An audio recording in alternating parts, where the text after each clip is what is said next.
মন্নারা আলহাজ সালামত-উল্লাহ উচ্চ বিদ্যালয় কমিটি নিয়ে দ্বন্দ্বের জেরে নাঙ্গলকোটের সিজিয়ারা বাজারে সন্ত্রাসী হামলা, ভাঙচুর, লুটপাট। আপনারা দেখছেন RRTV নিউজ বাংলা, খবর নয় আমরা বলি বাস্তবতা।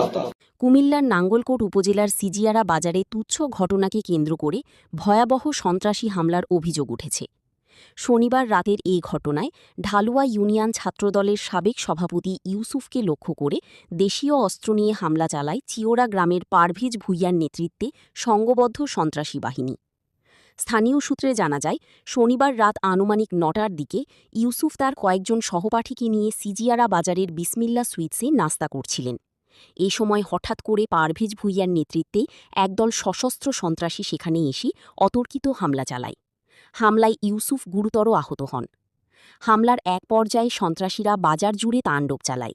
তারা মহসিন হোসেন বিজয়ের বিসমিল্লা সুইটস দোকানে ঢুকে ফ্রিজ ভাঙচুর করে এবং মালামাল লুট করে নিয়ে যায়।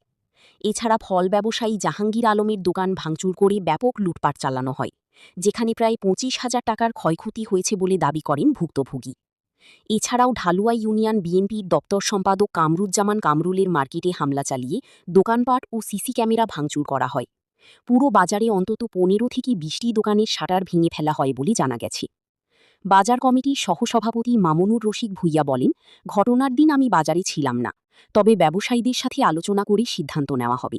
অভিযুক্তরা যদি দোষ স্বীকার করে তাহলে পরবর্তী ব্যবস্থা নেওয়া হবে। ক্ষতিগ্রস্ত ব্যবসায়ী জাহাঙ্গীর আলম বলেন, সন্ত্রাসীরা আমার দোকানে হামলা চালিয়ে বড় ধরনের ক্ষতি করেছে। আমি প্রশাসনের কাছে সুষ্ঠু বিচার চাই। স্থানীয়ভাবে জানা গেছে, মন্নারা আলহাজ সালামত-উল্লাহ উচ্চ বিদ্যালয়ের কমিটির সভাপতির পদকে কেন্দ্র করে দীর্ঘদিন ধরে দ্বন্দ্ব ও গ্রুপিং চলছিল। তারই জের ধরে এই হামলার ঘটনা ঘটেছে বলে ধারণা করা হচ্ছে। ঘটনার পর পুলিশ ঘটনাস্থল পরিদর্শন করেছে। এ বিষয়ে থানা অফিসার ইনচার্জ আরিফুর রহমান বলেন, এই ঘটনায় থানায় কোনো মামলা হয় নাই। অভিযোগ পেলে প্রয়োজনীয় ব্যবস্থা গ্রহণ করা হবে। টাকা পয়সা ঋণ ফিন করি আমি দোকান করতেছি, আমাদের এত টাকা লোকসান হয়ে গেছে। এইভাবে আরো কয়েকবার হয়েছে। এখন সন্ত্রাসীরা যে এইভাবে আমাদের অত্যাচার করতেছে বাজারে, কি আমরা তো থাকার কোনো পরিস্থিতি দেখি। সন্ত্রাসীদের নাম জানতে পারেন নাই? সন্ত্রাসীদের নাম আমি দেখি না, তারা কি সব সময়ই করে অপরিচিত, যারা সব অপরিচিত বাইরের থেকে আসে। জাহাঙ্গীর আমার না গ্রাম উরপুটি। আমি এই ক্ষয়ক্ষতির বিচারটা আমি প্রশাসনের কাছে সুষ্ঠুভাবে বিচার চাই। গ্রামের কোনো কেউ বিচার করতে পারবে না, বিচার করার ক্ষমতাও নাই। এটা প্রশাসনের কাছে আমরা বিচার চাই, যে প্রশাসনে আমাদেরকে একটা সান্ত্বনা দিবে। দীর্ঘদিন আমি ব্যবসার সাথে জড়িত, ব্যবসা করতেছি। আমি বাজারের সহসভাপতি। যেদিন ঘটনা ঘটছে আমি কিন্তু ওই দিন ৮টা বাজে বাড়িতে চলে গেছি। চলে যাওয়ার পরে আমি শুনছি নাকি এই যে উত্তর মাথায়, বাজারের উত্তর মাথায় কারা কারা ঘটনা ঘটছে।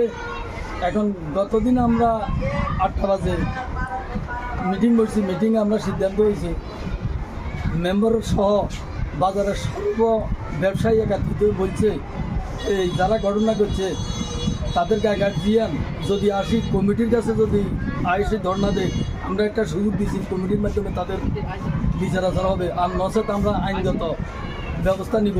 এই ধরনের একটা সিদ্ধান্ত গতদিন হয়েছে। এখন বাকিটা আমাদের মেম্বার সাহেব, উনি ভুক্তভোগী, উনি এক্সপোর্টে ছিলেন এবং উনি ইঞ্জুরি হয়েছে, তার দোকানও ক্ষতিগ্রস্ত হয়েছে, উনি সেটা বলবো। আমি এই পর্যন্ত